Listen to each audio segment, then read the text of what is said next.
Hello friends, मैं lucky Kumar Elon के class में आपका स्वागत है। आज इस वीडियो में हम आपको तंत्रिका कोशिका में साइटोन, डेंड्रोन और एक्सोन के बारे में बताने वाले हैं। तो वीडियो को स्किप मत कीजिएगा, वीडियो को शुरू से अंत तक देखिएगा। तो चलिए स्टार्ट करते हैं। एक तंत्रिका कोशिका या न्यूरॉन की रचना। न्यूरॉन मानव शरीर की सबसे बड़ी कोशिका होती है। न्यूरॉन जो होती है मानव शरीर की सबसे बड़ी कोशिका होती है, जिसके निम्नलिखित भाग होते हैं। पहला देखिए, द्रुमिकाय या डेंड्राइट। ये जो भाग है उसमें क्या कहते हैं, द्रुमिकाय या डेंड्राइट कहते हैं। ये खोखली एवं रोमक रचनाएं होती है। ये जो होती है खोखली एवं रोमक रचनाएं होती है, जो साइटोन या कोशिका काय से जुड़ी होती है। ये प्राय शाखित भी होती है। क्या होती है? ये शाखित भी होती है। ये रचनाएं भौतिक, रासायनिक अथवा विद्युत आवयव को ग्रहण करके उन्हें साइटोन या कोशिका काय को देती है। ये क्या करती है? तो भौतिक, रासायनिक अथवा विद्युत अवयवों को ग्रहण करके साइटोन या कोशिका काय को देती है। आवेग एक प्रकार का विक्षोभ होता है जो किसी घटना के कारण किसी अंग में उत्पन्न होता है। आवेग क्या है? तो एक प्रकार का विक्षोभ जो किसी घटना के कारण किसी अंग में उत्पन्न होता है। ठीक है। अब दूसरा देखिए, कोशिका काय या साइटोन। ये जो भाग है इसे हम क्या कहते हैं? कोशिका काय या साइटोन कहते हैं। ये एक तारे के आकार की रचना होती है। ये कैसी होती है? तो तारे के आकार की इसकी रचना होती है, जिसके बीचे बीच एक केंद्रक पाया जाता है। अभी देखिए, ये क्या एक केंद्रक है, इसके बीचे बीच में केंद्रक पाया जाता है। ठीक है।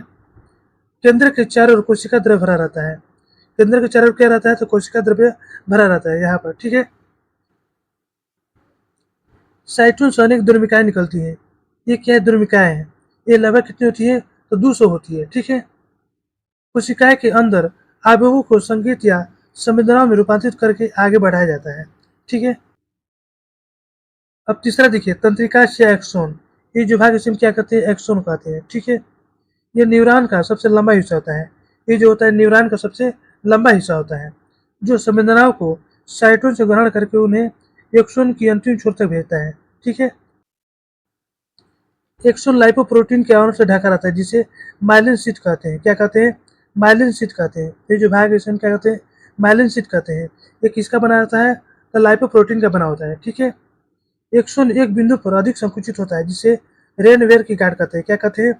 रेनवेयर की गांठ कहते हैं। जब एक्सोन से होकर कोई संदेश यात्रा करता है तब उसके अंदर विद्युत रासायनिक परिवर्तन होता है। जब एक्सोन से क्या होता है कि कोई संदेश यात्रा करता है तब उसके अंदर क्या होता है? तो विद्युत रासायनिक परिवर्तन होता है। ठीक है। जिस न्यूरॉन के एक्सोन पर माइलिन शीथ पाया जाता है, उससे होकर आवेगों का संचरण अधिक तीव्रता से होता है। ठीक है। जिस न्यूरॉन में एक डेंड्राइट यानी कि द्रव्यिकाएं और एक एक्सोन होता है उसे द्विध्रुवीय न्यूरॉन कहते हैं।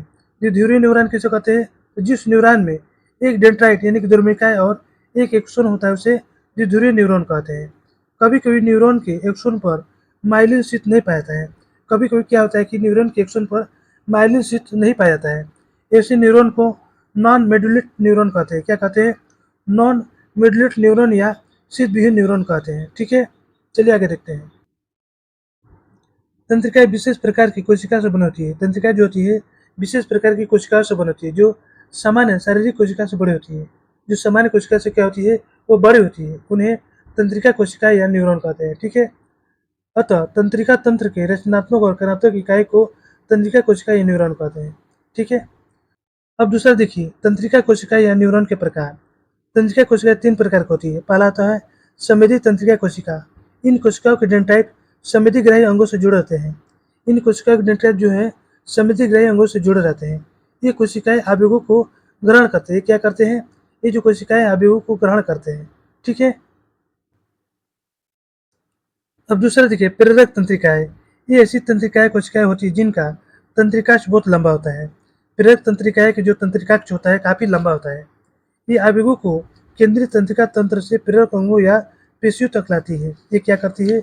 आवेगों के द्वारा केंद्रीय तंत्रिका तंत्र से प्रेरक अंगों या पेशियों तक लाती है। अब तीसरा देखिए, अंतर तंत्रिका अणु। कोशिकाएं केंद्रीय तंत्रिका तंत्र में पाई जाती है। कोशिकाएं जो होती है केंद्रीय तंत्रिका तंत्र में पाई जाती है। इनमें एक तंत्रिकाक्ष एवं अनेक डेंटाइड होते हैं। इनमें क्या होते हैं? एक तंत्रिकाक्ष एवं अनेक डेंटाइड होते हैं, जो सम्मिलित तंत्रिका कोशिका एवं प्रेरक तंत्रिका कोशिका को जोड़ने का कार्य करते हैं। ये क्या कार्य करते हैं? तो सम्मिलित तंत्रिका कोशिका एवं प्रेरक तंत्रिका कोशिका को जोड़ने का कार्य करते हैं। ठीक है। अब तीसरा देखिए, आवेग का संचरण। जब शरीर के किसी भाग में बाहरी या भीतरी कारणों से कोई विक्षोभ उत्पन्न होता है तो वो विक्षोभ उस भाग में अवस्थित संबंधित तंत्रिकाओं द्वारा ग्रहण करके आगे बढ़ा देता है, जिसे आवेग कहते हैं। क्या कहते हैं? आवेग कहते हैं। आवेग किसे कहते हैं? जब शरीर के किसी भाग में बाहरी या भीतरी कारणों से कोई विक्षोभ उत्पन्न होता है तो वो विक्षोभ उस भाग में अवस्थित संबंधित तंत्रिकाओं द्वारा ग्रहण करके आगे बढ़ा देता है, जिसे आवेग कहते हैं। आवेग उत्पन्न करने वाले कारक को उद्दीपन कहते हैं। उद्दीपन किसे कहते हैं? आवेग उत्पन्न करने वाले कारक को उद्दीपन कहते हैं। ठीक है। आवेग तंत्रिका कोशिका में उसी प्रकार आगे बढ़ते हैं जिस प्रकार विद्युत के तारों में विद्युत का प्रवाह होता है। जिस प्रकार विद्युत के तारों में विद्युत का प्रवाह होता है, उसी प्रकार आवेग तंत्रिका कोशिकाओं में आगे बढ़ते हैं। ठीक है। तंत्रिका कोशिकाओं में आवेगों को विद्युत संकेतों में बदल दिया जाता है।